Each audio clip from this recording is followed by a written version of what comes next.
Okay, well, my name is Connor Burns. I'm a junior here at BYU, and I live in Provo with my wife McCall and my son Logan.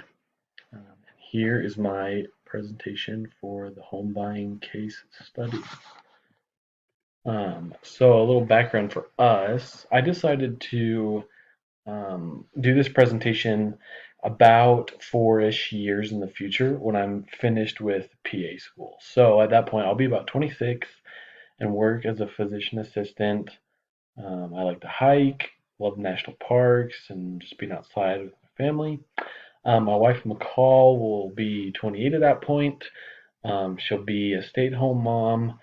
Loves to read, sing, play the piano, teach the kids music and whatnot. Logan will be about 4 then. He likes to sing and read with mom and then play soccer with me. He's already an active kid, so I know he's going to be even more active as he grows up. And then Rory is will be about 2 and likes to listen to mom play the piano, and I'm sure she'll be a big Disney princess fanatic. So this is what our family is probably going to look like at this point. And then for our financial situation, so um, I assume that as a PA, I'll probably start around 100,000 a year. So that turns out to be about 8,333 a month. We'll have a little bit in savings at this point, but we're also going to have a lot of debt from PA school. So that's definitely the most unique thing about our family at this point is that PA school debt. Um, if you take 25% of the 8,333, that's about 2,083 for a mortgage payment. So we do have a little bit of money for a down payment.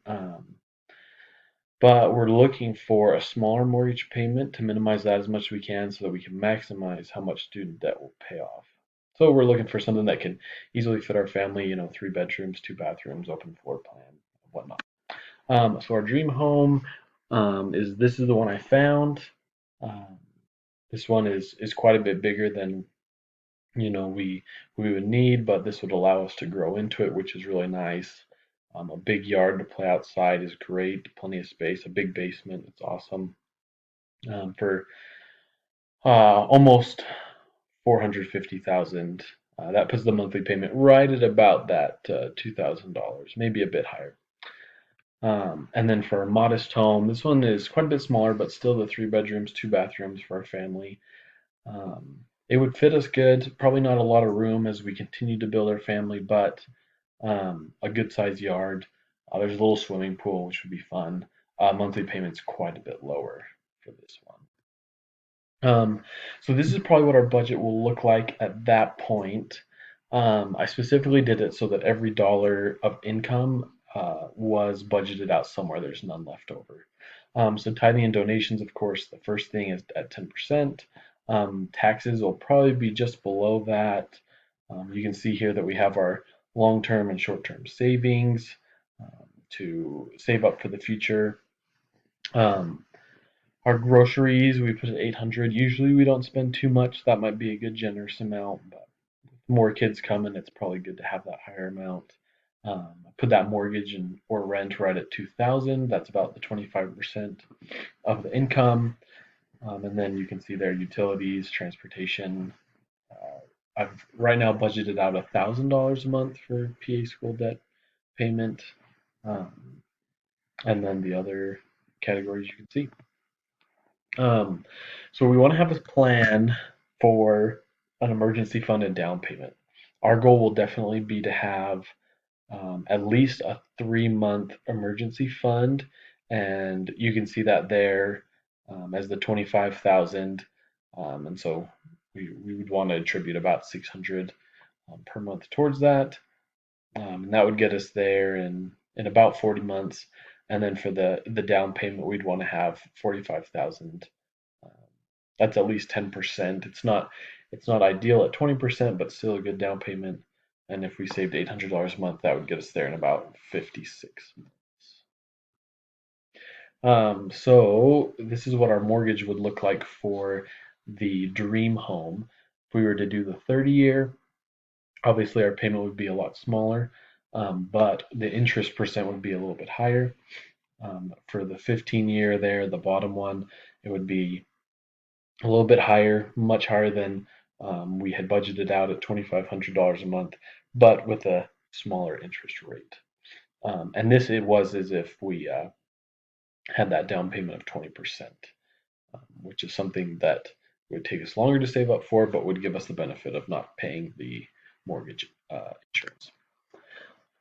Okay, for the taxes, here's our deductions and what we would benefit from taxes with and without the home. Ultimately, the tax liability with the home would be just a few $100s smaller than the liability without the home.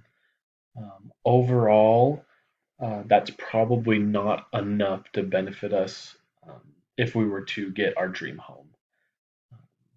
And then you can see the rest of the numbers there. We also want to make sure that we don't forget about our transportation budget. Right now we have a Hyundai Tucson. We plan to use that and for a long time. It's a good size. It can fit our family, and we enjoy it. Um, and so here are the numbers for the cost to own. You can see the depreciation value, tax and fees, financing, fuel. It does okay on fuel, but not great. The insurance is actually pretty good for insurance, but and for maintenance and repairs, not too much we'll need to put into it, which is nice. We definitely want to continue to take care of it, make sure we have ample in that budget to change the oil, um, and and keep up on repairs and maintenance so that it lasts our family a good little while. So, as I mentioned before, the other long-term debts, so we won't have any credit card debt, no personal loans or car loans, or the secondary mortgages, but we will have quite a bit of student loan debt, right around the $120,000 range. Um, we don't want to take a super long time to pay it off. 8 to 10 years would definitely be max, but we would love to pay it off more before that. And then, of course, tithing is 10% of the gross, so that'd be about 833 per month with the amount that we've figured. So I did the PITI for the dream home, and so if we have the goal of making the 20% down payment, definitely a benefit would be no mortgage insurance. That would definitely bring it down. Um, with the allotment of the 25% of our monthly income, right at about 2000, this would put us right there. We would definitely max out if we were to do that with our dream home. The principal and interest being about 1600, the property tax about 300, and then home insurance for 75 a month. And then here's our mortgage qualifications using that back end ratio. So that's not the whole story. We'd have to factor in the other debts we have to see if we still fall below the percentage. So if we're looking at 36% of the gross income, that's right at about 3 grand of the monthly income. So our current debts would be, the tithing if we only did $1,000 for the student loan debt, and then that $2,000 PITI. That puts us about $900 above that 3 grand. So we would be quite a bit over that 36%. We may not qualify for a mortgage of this amount. So we also had to factor in at this point in our lives the pros and cons of buying versus renting. And honestly, as we thought about it, the pros of buying looked like the cons of renting, and then the pros of renting looked like the cons of buying. So the benefits of buying at this point would be to receive a tax deduction, the ability to make modifications, especially as we had more children, and then just that satisfying feeling that it was our home and we could do what we pleased with it. But we would definitely have a higher overall monthly cost. It's a larger financial commitment, which would mean that we wouldn't be able to put as much towards loan repayment as we would like. And it would also be difficult to move if I got another job. It's a good chance that I may you know, trying to find a place where I really liked to work in the early years of my career. So it would hurt to be tied down to one place. Renting, the pro is definitely the lower monthly cost. So that means a smaller financial commitment so that we could be able to put a greater amount toward that loan repayment and pay it off quicker, which we'd love to do. And then the greater ability to move and switch jobs easily as I look around in my career, place I would want to work. We wouldn't receive that tax deduction. We wouldn't be able to make modifications, and we wouldn't have that satisfied feeling of owning our own home. So overall, at this point in our lives, it would make more sense to rent. The biggest factor is that student debt. We want to be able to contribute as much as we possibly could so that we get that just out of the way as quick as possible. I mean, if we bought a home, that would be much more difficult than renting. We just want to keep our costs low, especially if we're going to move around to try and find places where I can make more money so that I can pay off that debt quicker. And then at the time that our debt is paid off, that would be a good time to consider buying our home.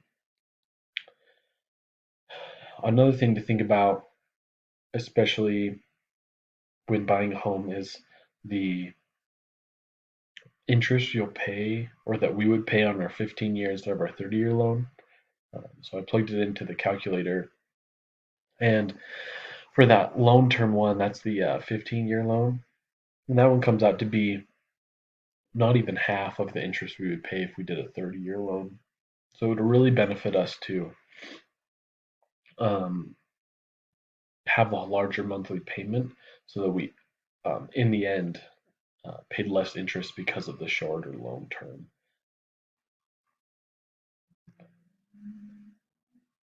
And then just thinking about appreciation and investing in 30 years, as we plug into the calculator, the dream home is going to be worth a little over $2 million.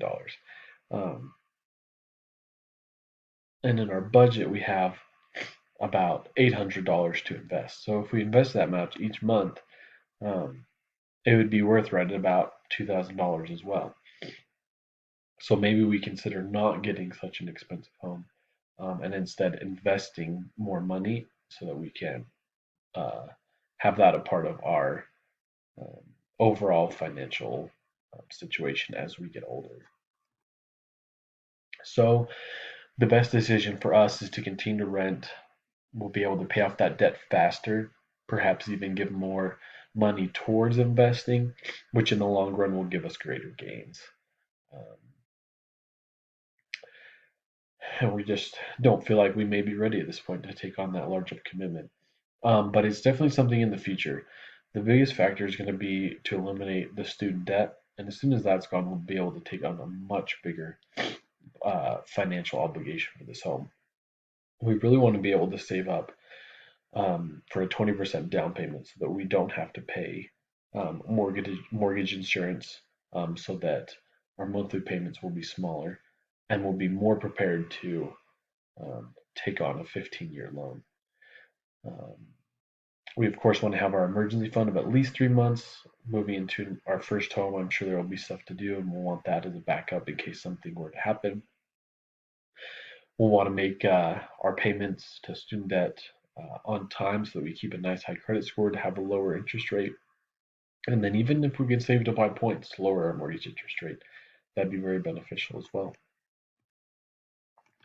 Well, thank you for listening. That's our family, and that's what we think will be our best decision.